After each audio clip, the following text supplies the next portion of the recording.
দিলীপ ঘোষের বিরুদ্ধে এবার মুখ খুললেন ময়নার বিজেপি বিধায়ক অশোক দিন্দা। হেরে গিয়ে কাটি করেছে এই সব বলে লাভ নেই, পারফরমেন্সের শেষ কথা। উনি তো 2021 সালে বিধানসভা নির্বাচনে দাঁড়াননি, সাংসদ থাকাকালীন বলেছিলেন সংগঠনের কাজ দেখব। এবারও কেন্দ্রীয় নেতৃত্বকে বলতে পারতেন কঠিন লড়াই দাঁড়াবো না। जो जीता वही सिकंदर, कैसे जीता তা কন কাটি কিয়া ও কথার কোনো মূল্য নেই। নাম না করে দিলীপ ঘোষের সমালোচনায় বিজেপি বিধায়ক অশোক দিন্দা। আমরা হয়তো এমপি সংখ্যা কমেছি, কিন্তু 2021 সালে আমরা 77টা বিধানসভা জিতেছিলাম। এবারে আমরা 92টা বিধানসভা জিতেছি। তাহলে 77 আর 92 যদি অ্যাড করো তাহলে 92টা বেশি হয়। তো এখানে দেখতে হবে বাংলায় ম্যাজিক ফিগার কত। 147 এর মধ্যে 92 জেতা, তার মধ্যে কংগ্রেস আছে 11টা, সিপিএম আছে 1টা, 12টা বাদ দিয়ে দিন, ঠিক আছে। এবং 147 ম্যাজিক ফিগার হলে তার মধ্যে 35টা থেকে 37টা সিট আমরা 1200 থেকে 1500 ভোট মাইনাস আছে, সেই সিটে আমরা নজর দেব। সেখান থেকে আমরা 25টা থেকে 30টা সিট যদি বের করতে পারি তাহলেই এই সরকার কেল্লা হতো। প্রার্থী চয়নের ক্ষেত্রে কোথাও সমস্যা হয়েছিল বলে আপনি মনে করেন? আমি এই বিষয়ে কোনো কথা বলবো না। প্রার্থী চয়ন সেন্ট্রালের ভোট সেন্ট্রাল করেছে এবং আমাদের উপরের নেতৃত্বরা সবাই করেছে, সেখানে আমি বলতে পারবো না। আমাকে যেটুকু দায়িত্ব দিয়েছিল তমলুক লোকসভা, আমরা 7টা বিধানসভা জিতিয়েছি এবং অভিজিৎ গাঙ্গুলিকে। একটা জিনিস যে অনেক ক্ষেত্রেই আমরা যেটা দেখছিলাম যে শুভেন্দু অধিকারী তার বিরুদ্ধে দিলীপ ঘোষ বলছেন, অগ্নিমিত্রা পালের বিরুদ্ধে দিলীপ ঘোষ বলছেন, বা একজন বিধায়ক আরেকজনের বিরুদ্ধে জগন্নাথ সরকার তিনি বলছেন। আপনার কি মনে হয় এতে একটা দলের ভাবমূর্তির ওপর একটা বড় প্রশ্নচিহ্ন পড়ে? দেখুন, হেরে যাওয়ার পর অনেকে অনেক কিছু বলে, সেটাতে আমি মাইন্ড করি, ঠিক আছে। जो जीता वही सिकंदर। আজকে আমি হেরে গেলে আমি এখানে থাকতাম না, দাঁড়াতাম না, আপনি আমাকে প্রশ্ন করতেন না। আমি জিতে বেরিয়ে এসেছি, আপনাকে এখন দাঁড়িয়ে আছি, আমি এখন এমএলএ হিসেবে, আপনারা আমাকে প্রশ্ন করছেন। So like cricket game, like any sports game, जो जीता वही सिकंदर। कैसे जीता, क्यों नहीं जीता, कौन काठी किया, वो सब কথাবার্তার কোনো মূল্য নেই। ও মাথা পাবলিককে গরম করিয়ে মিডিয়া দেখিয়ে কোনো লাভ নেই। আপনাকে মানুষ ভোট দেয়নি, এটা মেনে নিতে হবে, আর এটা মেনেই আগামী দিনে সংগঠনের দিকে মত দিতে হবে। রাজ্য সভাপতি দিলীপ ঘোষকে করা উচিত। সংগঠন বুঝবে কাকে করবে। রাজ্য সভাপতি তো একবার ছিলেন, উনি 3 থেকে 77 বানিয়েছিল, ঠিক আছে। তো সেখানে তারপরে সংগঠন ওনাকে চেয়েছিল যে ওনাকে মেদিনীপুর থেকে সরিয়ে বর্ধমানে দেবে, বর্ধমানে এখন হেরে গেছিল। এবারে বিষয়টা হচ্ছে একটা যে সংগঠন চালাবে, কি সংগঠন যে চালায় তাকে সব কিছু ভেবে চিন্তে কথা বলা উচিত ফার্স্ট অফ অল।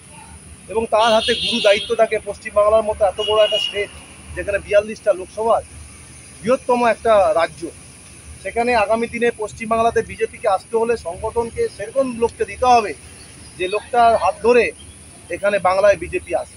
সেই লোকটা কে হবে সেটা রাজ্য নেতৃত্বরা ঠিক করবে, সংগঠন ঠিক করবে। বাট আমার ভূমিকা, আমাকে যখনই দায়িত্ব যেখানে কাজে লাগাবে আমি আমার 100%ই কাজ ঠিক। সেন্ট্রাল ঠিক করবে, সেন্ট্রাল কথা বলবে কাকে কোন জায়গা থেকে দেবে। আজকে আমি ময়না থেকে জিতেছিলাম, ঠিক আছে, সেখানে 1260 ভোটে জিতেছি, এখন 10,000 লিড আছে। এখন যদি আমাকে বলে যেখানে টাফ সিট আছে সেখান থেকে তোমাকে দাঁড়াতে হবে, জিতে আসতে হয়, আই এগ্রি উইথ দ্যাট, আমি মানবো। আমি তারপরে বলবো না হেরে যাওয়ার পর যে আমি হেরে গেলাম। আমি দরকার তখন বলতে পারতাম যে আমি সিট নেবো না, আমি দাঁড়াবো না, তখন কোনো বললো না। আপনি একটা রাজ্য সভাপতি ছিলেন, আপনি সংগঠন সম্বন্ধে অকবল আছেন, পুরো রাজ্যের প্রত্যেকটা বুথ আপনার হাতের তালুতে চেনা, বর্ধমানে কে সংগঠন আছে না আছে আপনি ভালো মতো জানেন। তো আপনি বলতে পারতেন যে আমি ওখানে দাঁড়াবো না, আমার হারার সম্ভাবনার চান্স বেশি আছে। এই সংগঠন হেরে গিয়ে কথা বলার লাভ, তার আগেই বলে দেওয়া উচিত ছিল, তখন ঠিক হতো। দিলীপ দাকে তো আগে তো খড়গপুর থেকেও এমএলএ হিসেবে দাঁড়ানো হয়েছিল, টিকিট ঘোষণা হয়েছিল 2021 সালে। তখন উনি মানা করে দিয়েছিলেন যে আমি এমপি আছি, আমি সংগঠন দেখবো, আমি যেতাম, সবাই এগ্রি করে নিয়েছিল। এখনও যদি বলতেন, উনি একজন আমাদের নম্বর 1 রাজ্য নেতৃত্ব, ঠিক আছে, আমরা সবাই ওনাকে শ্রদ্ধা করি। হেরে যাওয়ার পর মিডিয়াতে মুক্ত থাকে। কাঁটিবাজি করেছে কেউ বলেছে কিনা, যে ওকে কাঁটি করেছে কিনা হারানোর জন্য, প্রুফ দিতে হয়।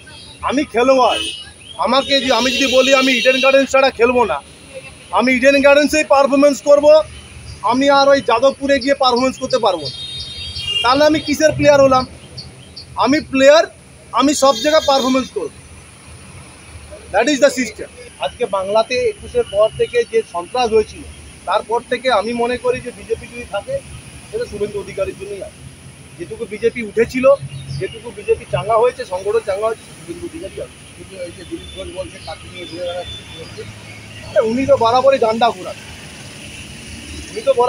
ঘোরান, রাজনীতিতে কাঁটিবাজি, ডান্ডাবাজি কী সব আছে আমি সব কথাবার্তা আমি জানি না।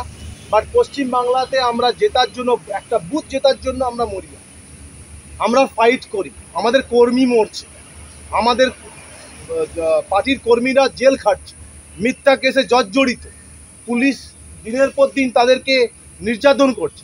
আমাদের মাথা ব্যথা ওখানে, কে কাটি করছে এসব করার জন্য আমরা করি না।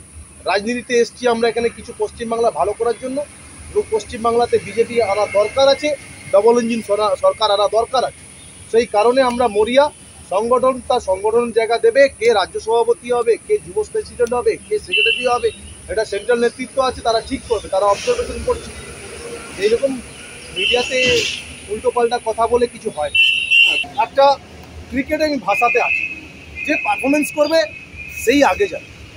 তো পারফরমেন্স যে করবে সেই হয়। যে বিরাট কোহলি যদি পরপর 5টা 0 করে, তাকে নিয়ে কথা বলবে না। যে রোহিত যদি পরপর 3টে 100 করে, তাকে নিয়েই কথা বলবে। তো this is the system, this is the performance. তো পারফরমেন্স যে করবে তার হয়েই কথা বলবে। যে 16 ঘন্টা গাড়িতে চড়ে সংগঠন তৈরি করবে, আজকে মালদা, কালকে দক্ষিণেশ্বর, কালকে হুগলি, কালকে শিলিগুড়ি, সে করবে, সেই নয় হিরো হবে, তাই না? থাপ্পড় মারে সবসময় কোর্ট মমতা ব্যানার্জি। বিজেপির লোক প্রশাসনকে বিশ্বাস করে, কোর্ট আদালত আছে, সংগঠন আছে, সংবিধান আছে। তো সেখানে বিজেপির লোক কোনো সন্ত্রাস করে না, সেটা আপনারা দেখেছেন বহুবার। কখনো বলতে পারবে না বিজেপির লোক কোথাও গিয়ে মারপিট করে। বিজেপির লোক দেওয়ালে পিঠ থেকে যায়, পিঠ থেকে গেলে তখন আর কিছু করার নেই। এই পুলিশ, টিএমসির গুন্ডা মিলে এই সরকারটা